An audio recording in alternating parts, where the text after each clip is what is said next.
शिगमा की शिमगा या बाबतीत खूप वाद, मते व मतांतरे आहेत. परंतु शिगम्याच्या अंगणात खेळणाऱ्या खेळगड्यांना हा प्रश्न कधीच पडणार नाही. कारण त्यांच्या शिगम्याची आरत म्हणजे आरतीची सुरुवातच होते या शब्दांनी. दशो शिगमो शिगम कोणी रोचिला. स्पष्ट उल्लेख आहे शिगमा किंवा शिगामो आणि रचिला म्हणजे रचला. त्यामुळे शिगमा की शिमगा यावर चार भिंतीच्या खोलीत बसून संशोधन करण्याची गरज नाही. शिगमा एकदा तरी डोळे भरून पाहिला तरी खूप काही कळेल. आरत म्हणायला सुरुवात केल्यानंतर घरातील सुहासिनी वीणाला आरत देते. ती जेव्हा पंचारती ओवाळून वीणाला देते तेव्हा ती आरती घेणारा खेळगडी एक शिस्तबद्ध, तालबद्ध, लयबद्ध नृत्य करतो. ही आरती कशी असते? पंचारती पानाचा विडा, कुंकू, अक्षता, नारळ, गूळ किंवा साखर.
The show.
संपता मीराकडून आरत देणाऱ्या सुहासिनीला, तिच्या कुटुंबाला, घरच्या मंडळीला आशीर्वाद दिला जातो.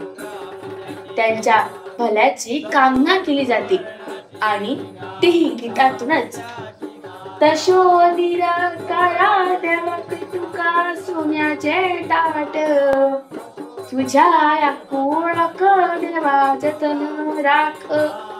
इथे मी निराकार देवाचा जरी उल्लेख केला असला तरी अमुकच देवाचे नाव घेण्याचं बंधन नाही. ग्रामदेव, कुलदेव, स्थानदेव यांचेही नाव घेतले जाते.